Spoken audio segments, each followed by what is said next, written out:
Let's get this baby test fit.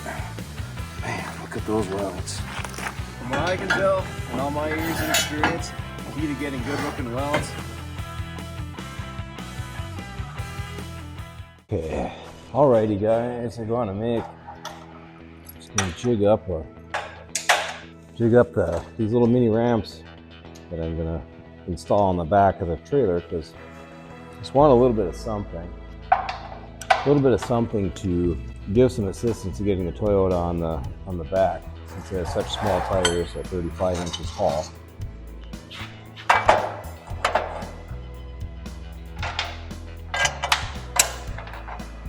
So what happens is, without any ramps on there, then I got to find a low spot to get so this poor little Toyota can climb up onto the trailer without beating the snot out of my trailer anyway.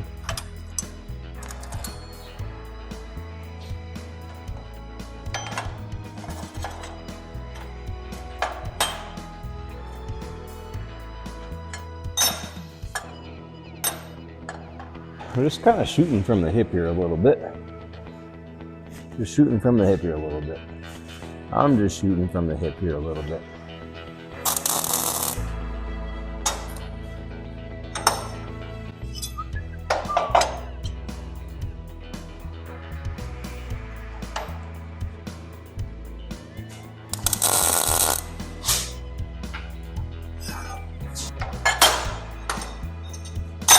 Use these pre-cut pieces to act as spacers.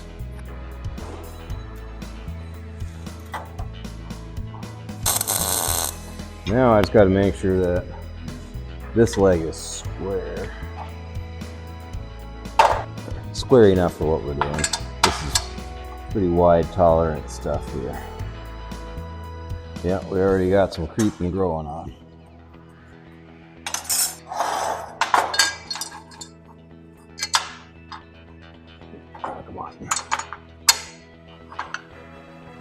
Use this to get this baby plumb, use this square, use the square to get it square, and this to get it plumb.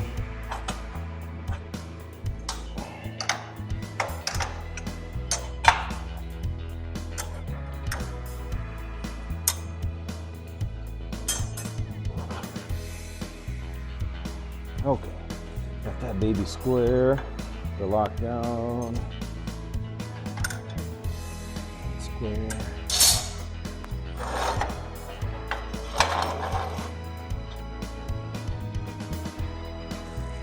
Okay, I'm gonna go right there. Just trying to go for easy duplication.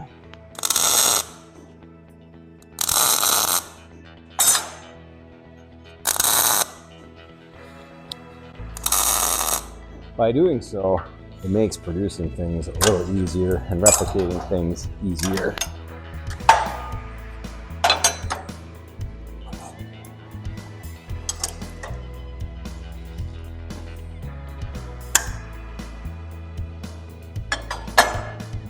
Yeah, the big beauty of these tables is the ability to replicate without a ton of effort.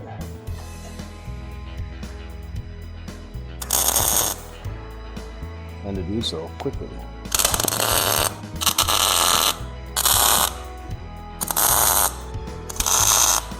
One made, one to go.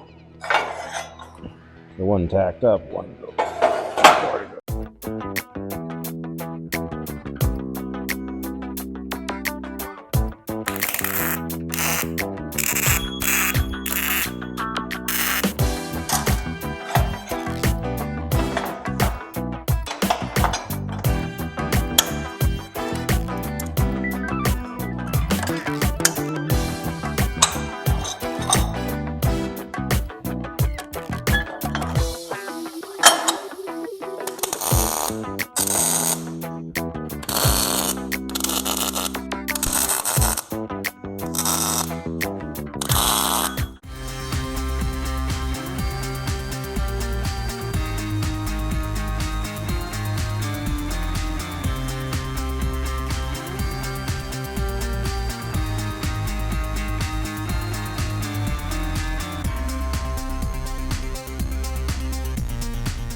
Okay, gotta cut these old brackets off.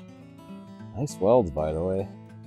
But cut these off so they're not in the way. These are for some ramps.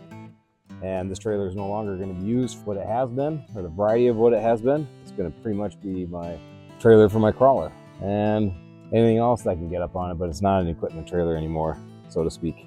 So we got a new use, new trailer over there. We're going to cut these off.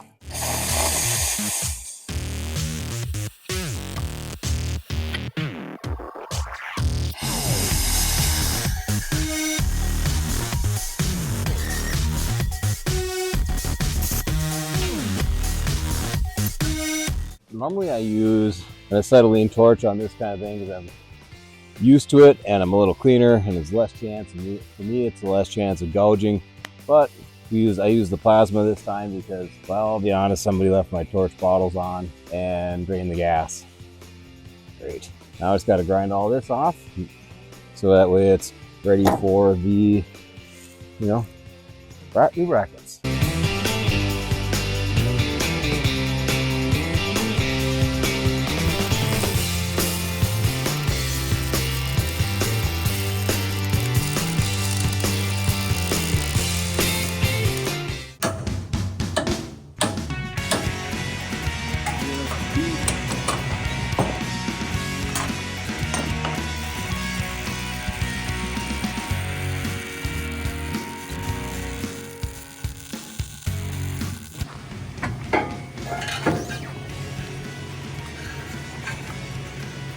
I've got one hiccup.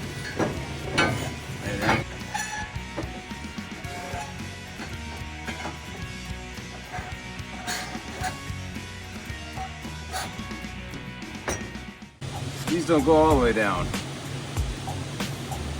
I should have thought a little harder before I put this square tubing in.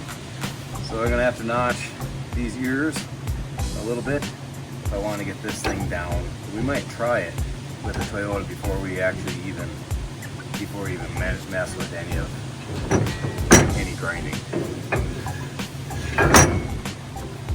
The torching, that went pretty well with the plasma. I mean, I did have to touch it up a little bit, but not really a big deal, not a deal breaker. So that's okay with me. Y'all ever feel under the gun?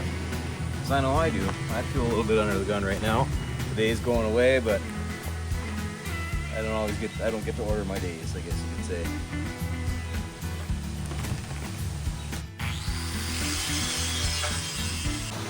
Alright, I'm gonna do the same on the other side, 13 inches, where I gotta grind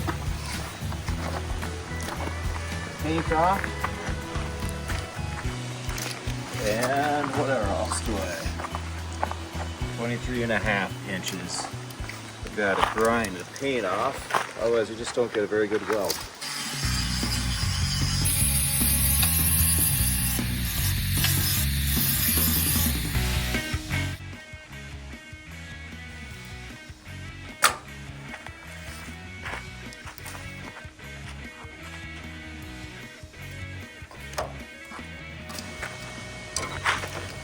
I like using scribes. This is a scribe, just a hardened metal tool that you use for making scratches in metal. It gives a nice definitive line.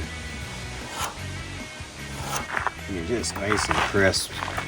So it's not some big fat 1/8 inch line that you get out of a marker, which is usually what I'm not going for. If you're building houses and things like that, framing, you can use pencils and things that leave fat lines, but when you're fabbing, not a good idea to make big fat lines because everything multiplies so much. 23 and 13. 1/16 of an inch.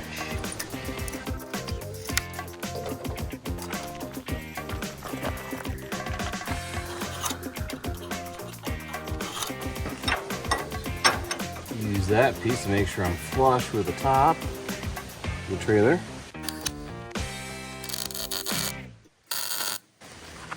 getting this stuff square is one thing that I like to take my time in doing, so I don't have to fight things later.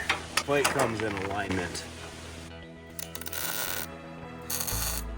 And it's a functional thing too.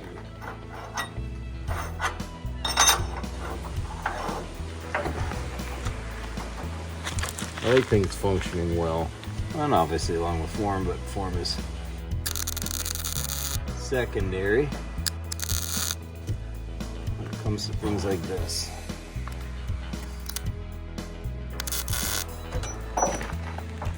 Square on it, make sure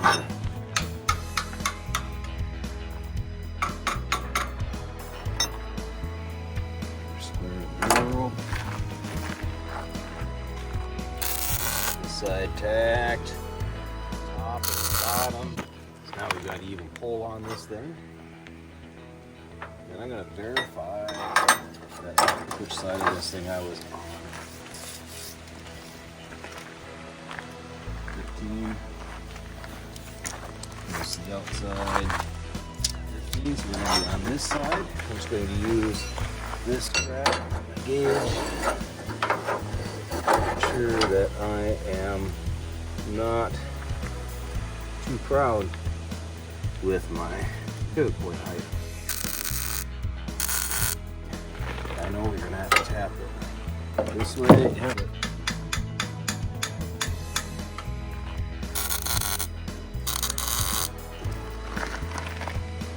Okay.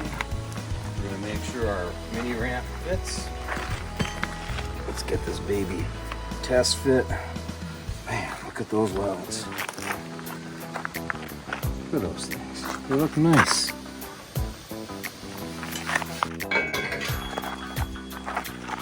We're lucky once in a while.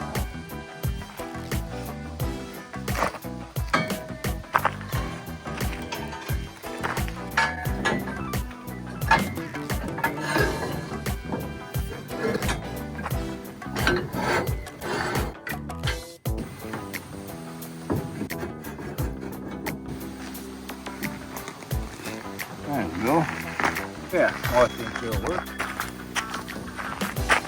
That'll work. Go back here. Drop right up on top.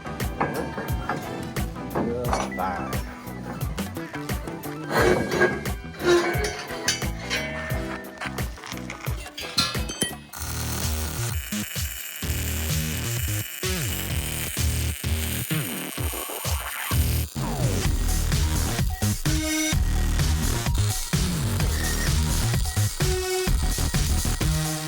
There we go.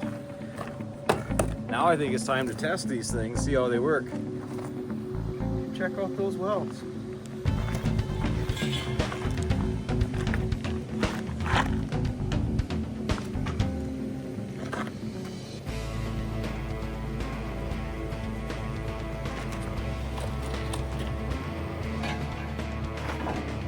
From what I can tell, in all my years of experience, key to getting good looking welds, obviously other than getting your machine settings right, is to have, ultimately to have good, steady motor skills. The fine muscle movements. They make or break a welder 10 times out of 10. So a good welder is consistent. Alright, well, time to get this thing hooked up to the old tow rig so we can try the old Toyota out and see if she can crawl up on this here old trailer without needing any other assistance.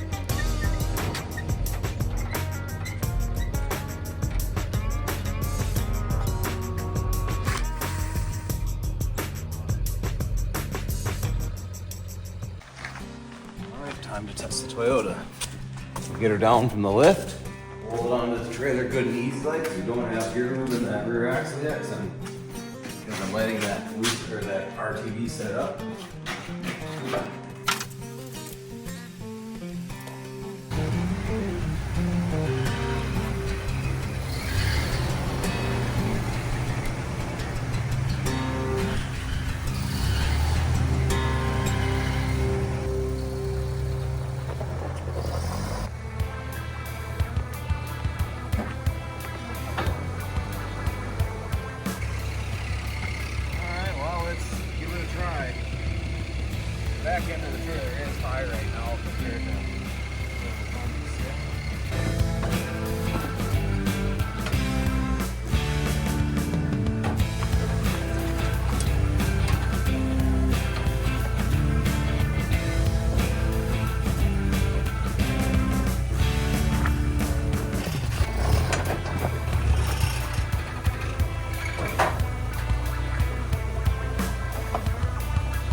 say that's success. No more cinder blocks, cement blocks, wooden blocks, street blocks, Lego blocks. Just walks right on up there, just like we want.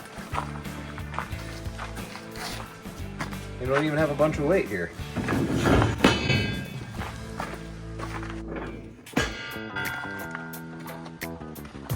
There, that'll do. Now it's time to throw some cheap black paint on there for now, load up a couple of things, get some shut-eye, and hit the trails tomorrow.